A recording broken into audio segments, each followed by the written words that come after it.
और एक नतून रेसिपि निये कातला माछेर रेसिपि एकदम नित्य नतून भावे। तो बंधुरा आमार भिडियोटा यदि भालो लागे अवश्य कमेंटे जानियो। तो दीपार रान्नाघरे स्वागत जानिये आज के भिडियोटा शुरू करब। देखो कतटा सुंदर लोभनीय हयेछे এই কাতলা মাছের रेसिपि। একবার বানিয়ে খেয়ে দেখো বন্ধুরা এইভাবে। তো দেখতে থাকো বন্ধুরা, ভিডিওটা শুরু করব। আর স্কিপ না করে আমার ভিডিওটা দেখবে বন্ধুরা। এটা বানানোর জন্য আমি 1 কেজি কাতলা মাছ নিয়েছি। মাথাটা রেখে দিয়ে দিব নুন হলুদ। মাছটাকে প্রথমে ম্যারিনেট করে নিব ভাজার জন্য। তো ভালোভাবে মাছটাকে হলুদ নুন দিয়ে মাখিয়ে নিব। তো তোমরা চাইলে এখানে লঙ্কার গুঁড়ো ব্যবহার করতে পারো। তো মাছ ভাজাটাতে একটু লবণটা ভালোভাবে শুকার জন্য 5 মিনিট আমি রেখে দেব। একটা কড়াই বসিয়ে দিয়েছি, দিয়ে দিব মাছ ভাজার জন্য তেল।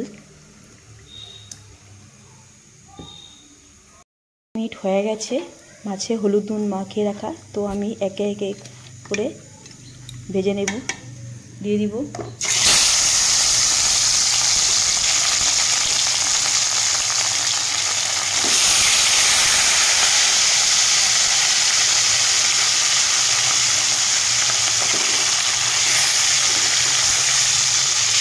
সুন্দর করে মাছগুলো লাল করে ভেজে নেব।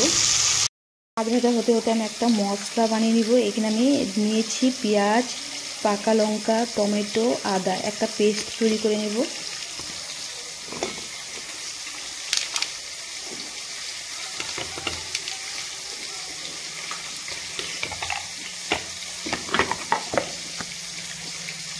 এগুলো এক সাইড আমি উল্টে দেব।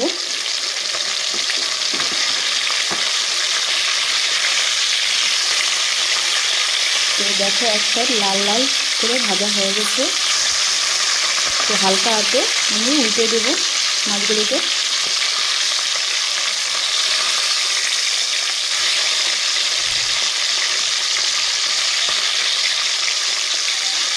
তো বন্ধুরা যে যেখান থেকে দেখছো আমার ভিডিওটা অবশ্যই আমার চ্যানেলটিকে সাবস্ক্রাইব করে আমার পাশে থেকো।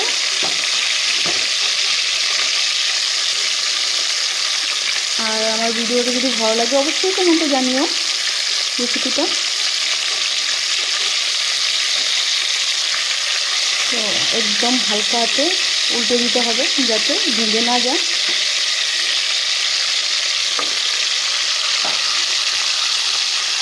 এগুলো হয়ে গেছে, এখন তুলে নেব।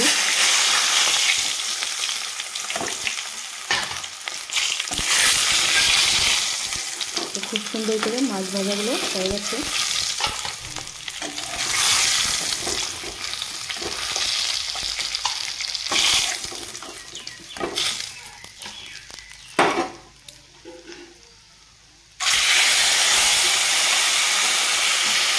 বাকি মাছগুলো ভেজে নেব।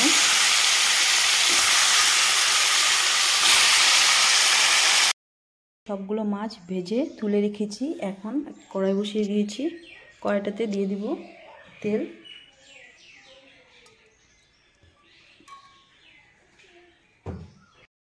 গেছে, এখন আমি আলুটাকে ভেজে নেব। আলুটা ভাজার সময় অবশ্যই একটু হলুদ দিবেন, তো আলুর কালারটা সুন্দর হবে। আলুটাকে ভেজে নিব, তুলে নিব। হয়ে গেছে আমার আলুটা ভাজা।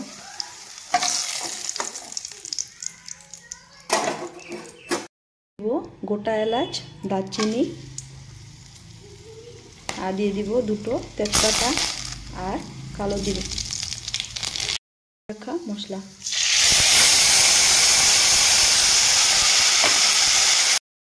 দিয়ে দিব নুন আর হলুদ গুঁড়ো। ভালোভাবে মিক্স করে নেব। জিরা ধনের গুঁড়ো। মশলাটাকে আমি কষিয়ে নেব। তো মশলাটা ভালোভাবে কষানো হয়ে গেছে, দিয়ে দিব ভেজে রাখা আলু।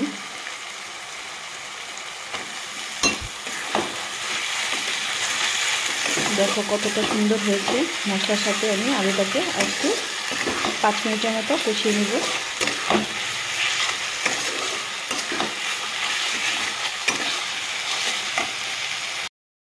আলুর সাথে মশলা 5 মিনিটের মতো ভাজা হয়ে গেছে। দিয়ে দিব এখন জল।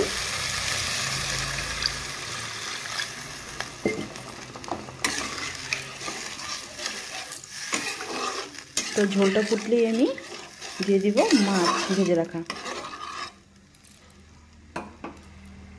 ফুটে গেছে, দিয়ে দিব মাছ ভেজে রাখা। তো মাছের সাথে 2 মিনিট আমি জাল করে নেব। রেসিপিটা হয়ে গেছে, মোটামুটি হয়ে গেছে। এখন আমি দিয়ে দিব ধনেপাতা কুচি। তো বন্ধুরা, আজকের রেসিপিটা আমার এখানেই শেষ করব। যদি ভালো লাগে অবশ্যই আমার কমেন্টে জানিও, আর লাইক শেয়ার সাবস্ক্রাইব করতে একদম ভুলো না। তো দেখা হবে নেক্সট ভিডিওতে। টাটা।